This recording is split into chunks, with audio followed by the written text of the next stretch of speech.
Om Shri Sai Namaha. Let's read chapter 22. Rescues from Serpent Bites, Bala Saheb Mirkar, Bapu Saheb Boti, Amir Shakkar, Hemat Pant, Baba's opinion regarding killing of serpents. Preliminary. How to meditate on Baba. No one has been able to fathom the nature or the form of the Almighty. Even the Vedas and the thousand-tongued Shesha are not able to describe it fully. But the devotees cannot but know and look at the form of the Lord, for they know that His feet are the only means of their happiness. They know no other method of attaining the supreme goal of life except meditating on the holy feet. Hematpan suggests an easy way of devotion and meditation as follows. As the dark fortnight of every month wears out gradually, the moonlight also wanes in the same degree, and on the new moon day, we do not see the moon at all, nor do we get her light. Therefore, when the bright fortnight begins, people are very anxious to see the moon. On the first day, the moon is not seen, and on the second day also, she is not clearly visible. Then the people are asked to see the moon through an opening between the two branches of a tree, and when they begin to see through the aperture eagerly and after concentratedly, the distant small crescent of the moon comes to their great delight within their ken. Following this clue, let us try to see Baba's light. Look at Baba's posture, how fine it is. He is sitting with his legs folded, the right leg held across the left knee. The fingers of his left hand are spread on the right foot. On the right toe are spread his two fingers, the index and middle ones. By this posture, Baba means to say, as it were, if you want to see my light, be egoless and most humble and meditate on my toe through the opening between the two branches, index and middle fingers, and then you will be able to see my light. This is the easiest means of attaining devotion. Now, let us turn for a moment to Baba's life. Shirdi had become a place of pilgrimage on account of Baba's stay. People from all quarters began to flock there, and both the rich and the poor began to be benefited in more ways than one and in some form or other. Who can describe Baba's boundless love and his wonderful natural knowledge and his all-pervasiveness? Blessed is he who could experience one or all of these. Sometimes Baba observed long silence, which was in a way his dissertation on Brahman. At other times, he was consciousness bliss incarnate, surrounded by his devotees. Sometimes he spoke in parables, and at other times indulged in wit and humor. At times he was quite unambiguous, and at times he seemed engaged. Sometimes he gave his teachings in a nutshell, at other times he argued at length. Many a time he was very plain. In this way he gave varied instructions to many, according to their requirements. His life was therefore inscrutable, beyond the ken of our mind, beyond our intellect and speech. Our longing to see his face, to talk with him and hear his leelas was never satisfied. Still, we were overflowing with joy. We can count the showers of rain, encircle the wind in a leather bag, but who can gauge or measure his leelas? Now we deal here with one aspect of them, as how he anticipated or forestalled the calamities of his devotees and warded them off in time. Bala Saheb Mirkar. Bala Saheb Mirkar, son of Sirdar Kaka Saheb Mirkar, was Mamlatdar of Kopargaon. He was going on tour to Chitali. On the way, he came to Shirdi to see Sai Baba. When he went to the masjid and prostrated himself before Baba, usual conversation regarding health and other matters commenced, when Baba sounded a note of warning as follows. Do you know our Dwarkamai? As Bala Sahib did not understand, he kept quiet. Baba continued, This is our Dwarkamai, where you are sitting. She wards off all dangers and anxieties of the children who sit on her lap. This Masjid Mai, its presiding deity, is very merciful. She is the mother of the simple devotees whom she will save in calamities. Once a person sits on her lap, all his troubles are over. He who rests in her shade gets bliss. Then Baba gave him Odi and placed his protecting hand on his head. When Bala Sahib was about to depart, he again said, "Do you know the Lamba Baba, long gentleman, as serpent?" And then closing the left arm like fist, he brought it near the right elbow, and moving his left arm like the hood of a serpent, he said, "He is so terrible, but what can he do to the children of Dwarakamai? When the Dwarakamai protects, what can the serpent do?" All who were present there were curious to know the meaning of all this and its reference to Mirkar, but none had the courage to ask Baba about this. Then Bala Sahib saluted Baba and left the masjid with Shama. Baba called Shama back and asked him to accompany Bala Sahib and enjoy the Chitali trip. Shama came to Bala Sahib and told him that he would go with him according to Baba's wish. Bala Sahib replied that he need not come as it would be inconvenient. Shama returned to Baba and told him what Bala Sahib said to him. Baba said, "All right, do not go. We should mean well and do well. Whatever is destined to happen will happen." In the meanwhile, Bala Sahib thought over again and calling Shama asked him to accompany him. Then Shama going again to Baba and taking his leave started with Bala Sahib in the Tanga. They reached Chitali at 9 p.m. and encamped in the Maruti temple. The office people had not come, so they sat quiet in the temple, talking and chit-chatting. Bala Sahib was sitting on a mat, reading a newspaper.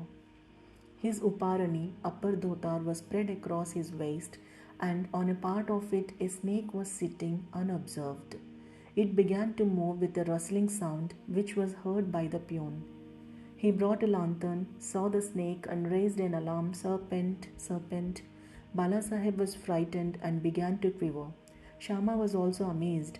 Then he and others moved noiselessly and took sticks and clubs in their hands.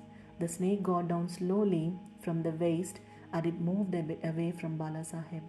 It was immediately done to death. Thus, this calamity, which was professed by Baba, was averted and Bala Sahib's love for Baba was deeply confirmed. Bapu Sahib Boti.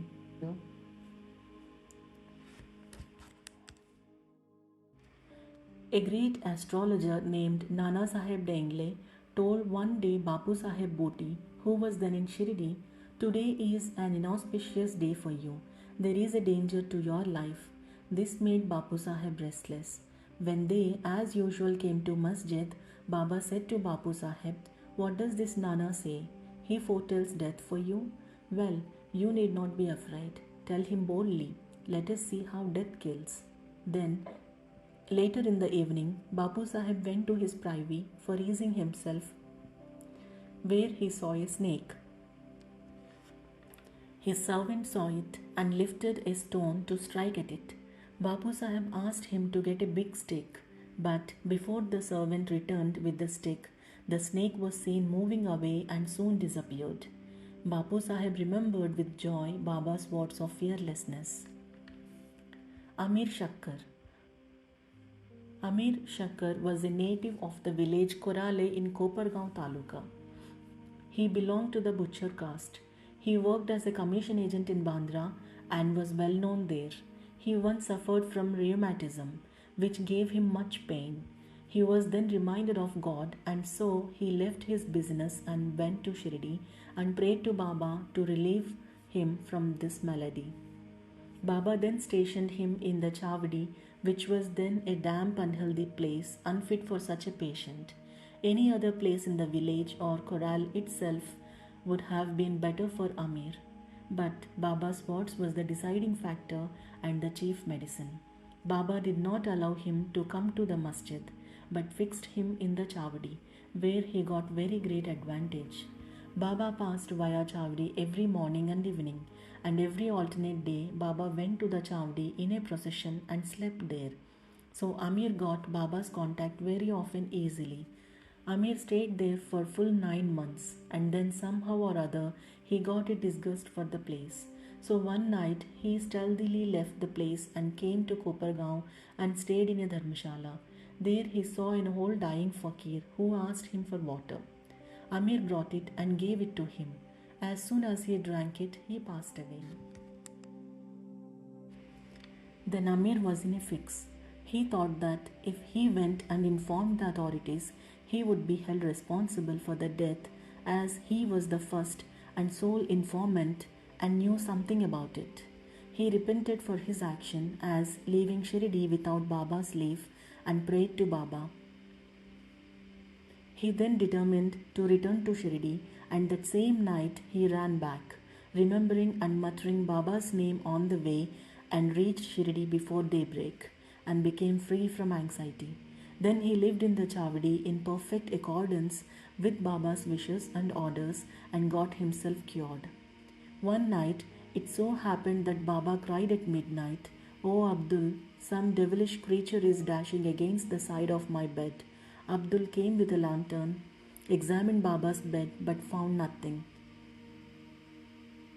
Baba asked him to examine carefully all the place and began to strike ground with his satka.